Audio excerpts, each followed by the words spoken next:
भारत के वजीर आजम नरेंद्र मोदी कश्मीर में हैं और कश्मीर में उन्होंने खूबसूरत तस्वीर, हाथ में तिरंगा झंडा लिए, ये बड़ा संदेश भी है। देखिए प्रधानमंत्री का बहुत बड़ा संदेश देते हुए भी वो नजर आ रहे हैं। मोदी जी गए हैं कश्मीर, तो किस तरह से देखते हैं आप उनके इस विजिट को? प्रधानमंत्री नरेंद्र मोदी उन्होंने उद्घाटन कर दिया है चिनाब पुल का और देखिए चेहरे पर खुशी है, एक सुकून वहां पर है। इसलिए तो मैं प्राइम मिनिस्टर नरेंद्र मोदी जी का फैन हूँ। जिस चीज़ के लिए लोग बड़ा क्रिटिसाइज करते हैं पाकिस्तान में, मुझे कहते हैं कि आप पाकिस्तानी होके इंडिया के वज़ीर आज़म की बात करते हो। इंडियन मीडिया ने यह कहना शुरू कर दिया है कि पाकिस्तान ने शिमला मुआहिदा टर्मिनेट कर दिया है, जो 2 जुलाई 1972 को हुआ था, और इसके ज़ाहिर है पाकिस्तान के लिए बहुत कॉन्सिक्वेंसेज हो सकते हैं। ख्वाजा साहब जैसे के होते हुए हमें और क्या जरूरत है किसी दुश्मन की या किसी अपने मुखालिफ की? यानी क्या इसका क्या मतलब है इस बयान का? हमारे जो वजीर आजम होते हैं ना, तो अपने बाद का पूरा सिलसिला बनाते हैं कि मेरे बाद मेरा बेटा आएगा, मेरे बाद मेरी बेटी आएगी। मोदी साहब के बाद कौन आएगा, मुझे आप बताइए। नहीं, इंडिया ने तो वावेला, वो तो कह रहे बड़ा अहम बयान है। बड़ा तो क्यों कह रहा है अहम बयान है? इसलिए कह रहा है उनके हक में जाता है। 150 करोड़ से ज्यादा की आबादी का वो वजीर आजम है। क्या उसे प्रोटोकॉल नहीं चाहिए? क्या उसे VIP लाइफ नहीं चाहिए? क्या वो एक सिग्नेचर करे तो अरबोपति नहीं वो इंसान हो सकता? लेकिन वो आज भी आम चिनाब नदी पर बना 1.3 किलोमीटर लंबा रेलवे पुल 359 मीटर ऊंचा है, जो पेरिस के एफिल टावर से भी 35 मीटर ऊंचा है। My God! ये जो ब्रिज है, जो कि इसके बारे में कहा जाता है कि ये आईफल टावर से भी बुलंद है। या अल्लाह! तो भारतीय वजीर आजम ने वहां पर वो कर दिखाया है जो कि मेरा ख्याल है कि अभी तक कोई नहीं कर पाया। और हमारे जो वजीर आजम साहब हैं, मियां मोहम्मद शहबाज शरीफ साहब,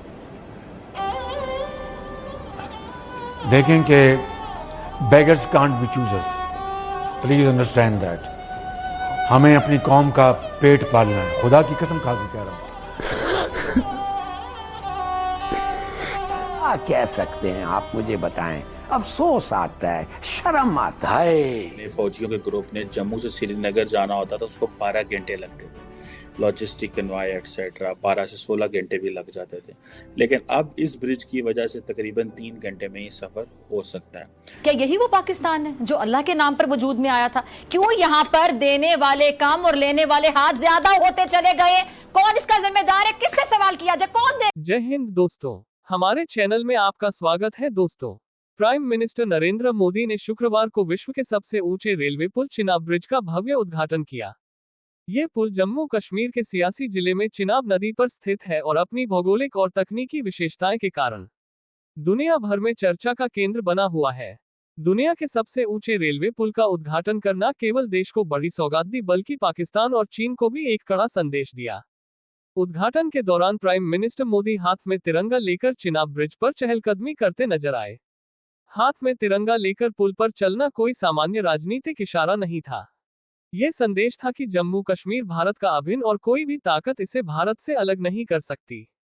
प्राइम मिनिस्टर मोदी के साथ केंद्रीय रेल मंत्री अश्विनी वैष्णव, केंद्रीय मंत्री डॉक्टर जितेंद्र सिंह, जम्मू कश्मीर के उपराज्यपाल मनोज सिन्हा और मुख्यमंत्री उमर अब्दुल्ला भी मौजूद थे। इसका उद्घाटन करने से पहले प्राइम मिनिस्टर मोदी ने पुल का निरीक्षण किया और इंजीनियरों और मजदूरों से भी बातचीत की। तो दोस्तों, आइए पाकिस्तान की मीडिया में इस पर क्या चर्चा हो रही है उसे देखते हैं। जो कि इसके बारे में कहा जाता है कि ये आईफल टावर से भी बुलंद है, ठीक है जी। और ये चिनाब रेल ब्रिज है और इससे सिक्योरिटी और बहुत सारी चीज़ें जो हैं they are going to maintain. कह रहे हैं इसके ऊपर डिटेल में बात करते हैं। कहा जा रहा था कि जब कोई कन्वॉय जो है या किसी उसने ग्रुप ने, फौजियों के ग्रुप ने जम्मू से श्रीनगर जाना होता था, उसको 12 घंटे लगते थे, लॉजिस्टिक कन्वाय एक्सेट्रा 12 से 16 घंटे भी लग जाते थे। लेकिन अब इस ब्रिज की वजह से तकरीबन 3 घंटे में ही सफ़र हो सकता है। और आपको पता है जंगों में जो चीज़ इंपॉर्टेंट होती है वो लॉजिस्टिक्स होती है कि सामान कैसे पहुंचेगा, एमुनेशन कैसे जाएगा, फौजी कैसे जाएंगे। अगर आपको याद हो कि अफ़गानिस्तान में जब अमेरिका नेटो या अमेरिका या उसके तहत सामान पहुंचाना चाहते थे अपने फ़ौजियों को, तो कहाँ से पहुंचाएं? तो फिर वो कराची आता था, कराची से फिर दैन वो पाकिस्तान से होते हुए वो सारा नेटो के ट्रक जो हैं वो अफ़गानिस्तान जाते थे, बिकॉज अफ़गानिस्तान लैंडलॉक कंट्री था।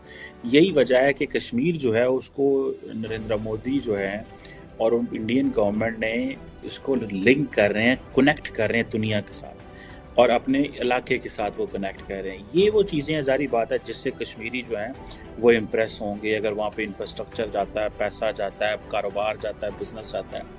अब ये कहा जा रहा है कि ये जो ब्रिज है ये इंडियन फ़ौज का एक मेजर स्ट्रेटिजिक एडवांटेज है उनको, ठीक है जी। और हर तरह के मौसम में ये कश्मीर चीज़ें पहुंच सकती हैं और इंडिया पाकिस्तान के जो हालात आपको पता है ही हैं वो किस तरह के हैं। सो ये जो क्वेश्चन था कि जी ये 15 साल ऑलमोस्ट इसको लग गए, कुछ अरसा रह गया, ये इसका तय हो जाएगा और ये एक वो इंफ्रास्ट्रक्चर अपग्रेड है जो कश्मीर को इंटीग्रेट करेगा। बिकॉज कश्मीर लार्जली आपको पता है डिस्प्यूटेड था, आइसोलेटेड था, अभी भी खैर डिस्प्यूटेड है एंड आइसोलेटेड है बहुत हद तक, लेकिन फिर भी लेकिन इंडिया के डिफेंस कोऑपरेशन, इंडिया की जो डिफेंस है उसको बहुत ज़्यादा इससे वो मिलेगी। बहुत बड़े फैन नजर आते हैं नरेंद्र मोदी के। जी बिल्कुल ठीक है, इसलिए तो मैं प्राइम मिनिस्टर नरेंद्र मोदी जी का फ़ैन हूँ। जिस चीज़ के लिए लोग बड़ा क्रिटिसाइज़ करते हैं पाकिस्तान में, मुझे कहते हैं कि आप पाकिस्तानी हो के इंडिया के वज़ीर-ए-आज़म की बात करते हो। देखिए, मैं आज अपनी सारी ऑडियंस को ये बात बताना चाहता हूँ कि पाकिस्तान के हिस्ट्री आप निकाल के देख लीजिए, जितने भी वज़ीर-ए-आज़म आए हैं, किसी की लंदन में प्रॉपर्टी है, किसी की यूरोप में प्रॉपर्टी है, किसी की पाकिस्तान में इतनी प्रॉपर्टी है कि पाकिस्तान के मालिक बन चुके हुए हैं। जो इधर पावर में आता है, जो गवर्नमेंट में आता है, जो वज़ीर-ए-आज़म बनता है, वो अमीर हो जाता है। अगर वो कारोबार 1 करोड़ का कर रहा है तो वो कारोबार 100 करोड़ पे उनका चला जाता है। अगर उनकी 1 कोठी है तो उनकी 20-20 कोठियाँ बन जाती हैं। तो इसी तरह ही प्राइम मिनिस्टर नरेंद्र मोदी, देखिए इंडिया तरक्की क्यों ना करे मैडम, फिर आज मुझसे आप बात करें ना ये वाली कि इंडिया तरक्की क्यों ना करे। उनके प्राइम मिनिस्टर की सिर्फ 3 करोड़ रुपए के सासे उनके जो है ना वो जाहिर हुए कि सिर्फ 3 करोड़ रुपए के उनके सासे हैं, और इनके तो ड्राइवरों के पास 3 करोड़ से ज्यादा के सासे होते हैं। 3 करोड़ से महंगी तो इनके पास गाड़ी होती है मैडम। अभी आप देखिए प्राइम मिनिस्टर नरेंद्र मोदी, ना उनकी बीवी है, ना उनका बच्चा है, ना उनके बाद कोई उनकी नस्ल चलनी है। आप इस चीज को देखें, हमारे जो वज़ीर-ए-आज़म होते हैं ना तो अपने बाद का पूरा सिलसिला बनाते हैं कि मेरे बाद मेरा बेटा आएगा, मेरे बाद मेरी बेटी आएगी। मोदी साहब के बाद कौन आएगा मुझे आप बताइए। मोदी साहब का मुझे अपना घर दिखाएं जरा, किस किस्म का उनका घर है। एक सिंपल से एक रूम में रहते हैं। अच्छा, अभी रिसेंटली मैं इंडिया के यहाँ पर आबिद भाई मुझे ये बताएं कि नरेंद्र मोदी से या भारत की तरक्की से आपको क्या फायदा? बड़ी ज़बरदस्त आपने सवाल किया और बड़ा अच्छा इसका जवाब भी है। ये आपने सही कहा, आपके कहने का मकसद ये है कि इंडिया की जो तरक्की है उसमें आपका क्या फ़ायदा है, आप क्या बात कर रहे हो। देखिए मैडम, मेरा रोल है इसके बीच में।